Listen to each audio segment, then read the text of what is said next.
ദന്തരോഗങ്ങൾക്ക് വേണ്ടി അല്ലെങ്കിൽ ഡെന്റൽ ട്രീറ്റ്മെൻറ്റ്സിന് വേണ്ടിയിട്ട് അമിതമായിട്ട് ക്യാഷ് ചിലവാക്കുന്നത് നിങ്ങൾക്ക് നിർത്താം.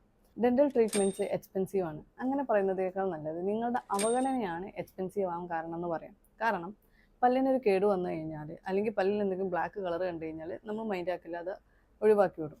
ശരിക്കും പറഞ്ഞാൽ ആ സമയത്ത് നിങ്ങൾ ജസ്റ്റ് ഒരു ഫില്ലിങ് ചെയ്യുകയാണെന്നുണ്ടെങ്കിൽ ചെറിയ ചിലവിൽ അത് ഒതുക്കാൻ പറ്റും. പക്ഷെ അത് മൈൻഡ് ആക്കാതെ പിന്നെ അത് കൂടുതൽ വെച്ചുകൊണ്ടിരുന്ന് പിന്നെ അത് പല്ലിന് പുളിപ്പായി പിന്നെ വേദനയായി ഇതൊക്കെ ആകുമ്പോഴേക്കും പിന്നെ അത് റൂട്ട് കനാൽ ചെയ്യേണ്ടി വരും. അപ്പോൾ നമ്മൾ ഓട്ടോമാറ്റിക്കലി ട്രീറ്റ്മെൻറ്റിൻ്റെ കോസ്റ്റ് കൂടും. അപ്പോൾ നിങ്ങൾ ആദ്യം തന്നെ കെയർ ചെയ്യാത്തത് കൊണ്ടാണ് ട്രീറ്റ്മെൻറ്റ്സിന് ഇങ്ങനെ ചിലവ് വരുന്നത്. സോ ബേസിക്കലി നിങ്ങളുടെ ഓറൽ ഹൈജീൻ റൂട്ടീനിൽ കുറച്ച് ചേഞ്ചസ് മാത്രം വരുത്തിയാൽ മതി നിങ്ങൾക്ക് നിങ്ങളുടെ പല്ലിൻ്റെ ട്രീറ്റ്മെൻറ്റ്സിന് വേണ്ടിയിട്ട് ചിലവാക്കുന്നത് വളരെയധികം കുറക്കാൻ പറ്റും. ഏതൊക്കെയാണ് ആ ഓറൽ കെയർ റൂട്ടീൻസ് എന്നുള്ളത് നമുക്കൊന്ന് നോക്കാം. സോ ഐ എം ഡോക്ടർ ഫിലൈലത്ത്, general dentist working in UAE. First basic ആയിട്ടുള്ള കാര്യം ടൂത്ത് ബ്രഷിങ്. അതായത് സോഫ്റ്റ് ടൂത്ത് ബ്രഷ് ഉപയോഗിച്ചിട്ട് 2 times ജെൻറ്റിലായിട്ട് ബ്രഷ് ചെയ്യുക. ഇങ്ങനെയല്ല ബ്രഷ് ചെയ്യേണ്ടത്, സർക്കുലർ മോഷനിൽ സ്ലോലിയാണ് ബ്രഷ് ചെയ്യേണ്ടത്. നിങ്ങൾ ഇങ്ങനെ ഹാർഡായിട്ട് ബ്രഷ് ചെയ്യുമ്പോൾ ഓട്ടോമാറ്റിക്കലി കുറച്ച് കാലം കഴിയുമ്പോൾ നമ്മുടെ പല്ലിൻ്റെ അറ്റത്തൊരു വെട്ട് പോലെ കാണാൻ സാധിക്കും നിങ്ങൾക്ക്. ഇത് ചിലപ്പോൾ ഭാവിയിൽ നിങ്ങൾക്ക് പുളിപ്പുണ്ടാക്കാം. അപ്പോൾ ഒരിക്കലും നിങ്ങൾ ഹാർഡായിട്ട് ബ്രഷ് ചെയ്ത് ജെൻറ്റിലായിട്ട് സോഫ്റ്റ് ടൂത്ത് ബ്രഷ് ഉപയോഗിച്ചിട്ട് വേണം ബ്രഷ് ചെയ്യാൻ. അതിൻ്റെ കൂടെ നിങ്ങൾക്ക് ടൂത്ത് പേസ്റ്റ് ഫ്ലൂറൈഡ് അടങ്ങിയിട്ടുള്ള ഏത് ടൂത്ത് പേസ്റ്റ് വേണമെങ്കിലും ഉപയോഗിക്കാം. ഡെയിലി 2 times നിങ്ങൾ ബ്രഷ് ചെയ്യണം. മോർണിംഗ് നിങ്ങൾ ബിഫോർ ബ്രേക്ക്ഫാസ്റ്റ് അല്ലെങ്കിൽ ആഫ്റ്റർ ബ്രേക്ക്ഫാസ്റ്റ്, അത് നിങ്ങളുടെ പ്രിഫറൻസിനനുസരിച്ച് എപ്പോൾ വേണമെങ്കിലും ബ്രഷ് ചെയ്യാം. നൈറ്റ് നിങ്ങൾ മസ്റ്റായിട്ടും കിടക്കുന്നതിന് മുന്നേ ബ്രഷ് ചെയ്തിട്ട് വേണം കിടക്കാൻ. കുറച്ചും കൂടി ബെറ്റർ റിസൾട്ട് വേണമെന്നുണ്ടെങ്കിൽ ഇലക്ട്രിക് ടൂത്ത് ബ്രഷ് ഉപയോഗിക്കുന്നതും നല്ലതാണ്. പക്ഷേ അത് വാങ്ങണമെന്ന് ഒരു നിർബന്ധമില്ല. മാനുവൽ ടൂത്ത് ബ്രഷ് ഉപയോഗിച്ചിട്ട് നിങ്ങൾ പ്രോപ്പറായിട്ട് ബ്രഷ് ചെയ്യണമെന്നുണ്ടെങ്കിൽ that is more than enough. ഈ ബ്രഷിങ് ചെയ്യുന്നതിലൂടെ ഒട്ടുമിക്ക ക്യാവിറ്റീസും നമുക്ക് പ്രിവെൻറ്റ് ചെയ്യാൻ പറ്റും, ഗം ഡിസീസും പ്രിവെൻറ്റ് ചെയ്യാൻ പറ്റും. കുറച്ച് ദിവസം തന്നെ നിങ്ങൾ ബ്രഷ് ചെയ്യാതിരുന്നു കഴിഞ്ഞാൽ പ്ലാക്ക് ഫോം ചെയ്യാൻ തുടങ്ങും. പിന്നെ അത് കുറച്ച് കഴിയുമ്പോൾ കാൽക്കുലസ് ആയിട്ട് മാറും. പിന്നെ അത് നിങ്ങളുടെ ഗം ഡിസീസായിട്ട് പിന്നെ അത് അങ്ങനെ നിങ്ങൾ ഈ ട്രീറ്റ്മെൻറ്റ്സിന് വേണ്ടി കൂടുതൽ പൈസ ചിലവാക്കേണ്ടി വരികയാണ്. അപ്പോൾ പ്രോപ്പറായിട്ട് നിങ്ങൾ ബ്രഷ് ചെയ്യുക. Second one, tongue scraping. അതായത് നാവ് അടിക്കുക. നിങ്ങൾ പ്രത്യേകം അതിന് വേറെ ടങ് സ്ക്രേപ്പർ വാങ്ങണമെന്നൊന്നുമില്ല. നിങ്ങളുടെ ടൂത്ത് ബ്രഷിൻ്റെ ബാക്കിൽ തന്നെ ഒരു റഫായിട്ടുള്ളൊരു ഭാഗം ഉണ്ടാവും. അതുകൊണ്ട് നിങ്ങൾക്ക് നാവ് അടിക്കാവുന്നതാണ്. ഇനി കുറച്ചും കൂടി ബെറ്റർ റിസൾട്ട് വേണമെന്നുണ്ടെങ്കിൽ നോർമലായിട്ടുള്ള സ്റ്റെയിൻലെസ് സ്റ്റീലിൻ്റെ ടങ് സ്ക്രേപ്പർ യൂസ് ചെയ്തിട്ടും നിങ്ങൾക്ക് നാവ് അടിക്കാം. എങ്ങനെയാണ് നാവ് അടിക്കേണ്ടത്? പറ്റുന്നത്ര നാവ് പുറത്തേക്ക് ഇട്ടിട്ട് ടങ് സ്ക്രേപ്പർ ഉപയോഗിച്ചിട്ട് ബാക്കിൽ നിന്ന് ഫ്രണ്ടിലേക്ക് ഫേം ആയിട്ട് സ്ലോലി മൂവ് ചെയ്യുക. ഇങ്ങനെ ഒരു 5 times ചെയ്യാം.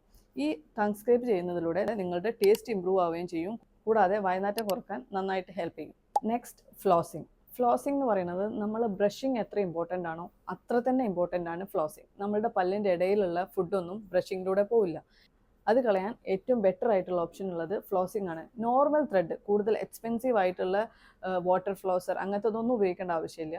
നോർമൽ ആയിട്ടുള്ള ത്രെഡ് കൊണ്ട് നിങ്ങൾ പ്രോപ്പറായിട്ട് ഫ്ലോസ് ചെയ്യുക. എങ്ങനെയാണ് പ്രോപ്പറായിട്ട് ഫ്ലോസ് ചെയ്യുക എന്നുള്ളത് ഞാനിവിടെ കൊടുക്കാം. ഇങ്ങനെ നന്നായിട്ട് ഫ്ലോസ് ചെയ്താൽ നിങ്ങളുടെ പല്ലിൻ്റെ ഇടയിലുള്ള ഫുഡ് അംശങ്ങളൊക്കെ പോവും. ഈ ഫ്ലോസിങ് ചെയ്യുന്നതിലൂടെ ഒരുവിധം നിങ്ങൾക്ക് ഡീകേ വരുന്നത് പ്രിവെൻറ്റ് ചെയ്യാൻ പറ്റും. അതായത് പല്ലിന് കേട് വരുന്നത് നിങ്ങൾക്ക് തടയാൻ പറ്റും.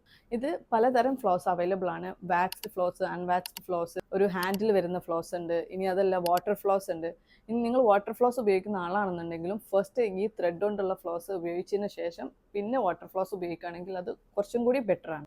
നമ്മുടെ പല്ലിൻ്റെ ഇടയിലാണ് ഏറ്റവും പെട്ടെന്ന് ക്യാവിറ്റീസ് സ്റ്റാർട്ട് ചെയ്യുക. ഈ ഫ്ലോസിങ് ചെയ്യുന്നതിലൂടെ അത് നിങ്ങൾക്ക് നന്നായിട്ട് കുറക്കാൻ പറ്റും. ബ്രഷിങ് ചെയ്യുന്നത് എത്രയാണോ അത്ര തന്നെ ഇമ്പോർട്ടൻ്റ് ആണ് ഫ്ലോസിങ് ചെയ്യുന്നതും. ഇത് ഫസ്റ്റ് ടൈം ഫ്ലോസ് ചെയ്യുന്ന ആളാണെന്നുണ്ടെങ്കിൽ ചിലപ്പോൾ നിങ്ങൾക്ക് ഗം ബ്ലീഡിങ് ഒക്കെ ഫീൽ ചെയ്തേക്കാം. ഇതൊരു 2 weeks നിങ്ങൾ കണ്ടിന്യൂസ് ആയിട്ട് ഫ്ലോസിങ് ചെയ്യുകയാണെന്നുണ്ടെങ്കിൽ ആ ഗം ബ്ലീഡിങ് ശരിയാവും.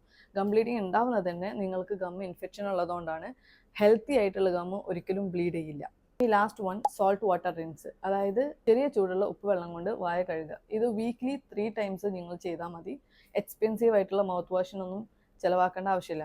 ഇൻഫാക്ട് നിങ്ങൾ മൗത്ത് വാഷ് ഡെയിലി ഉപയോഗിക്കാനേ പാടുള്ളതല്ല. ഇനി അതല്ല നിങ്ങൾക്ക് മൗത്ത് വാഷ് ഉപയോഗിക്കണം നിർബന്ധമാണെന്നുണ്ടെങ്കിൽ നിങ്ങൾക്ക് ഉപയോഗിക്കാം, പക്ഷേ ഡെയിലി ഉപയോഗിക്കരുത്. ഇത് ചിലപ്പം പല്ലിന് സ്റ്റെയിൻസ് ഉണ്ടാക്കാനുള്ള ചാൻസ് ഉണ്ട്. അപ്പോൾ എന്താണോ നിങ്ങളുടെ പർപ്പസ് അതിനനുസരിച്ചുള്ള മൗത്ത് വാഷ് വാങ്ങിയിട്ട് ഉപയോഗിക്കാം. ചിലത് ആൻറ്റി സെൻസിറ്റിവിറ്റി മൗത്ത് വാഷ് ഉണ്ട്, ആൻറ്റി കാവിറ്റി മൗത്ത് വാഷ് ഉണ്ട്, ആൻറ്റി സെപ്റ്റിക് മൗത്ത് വാഷ് ഉണ്ട്.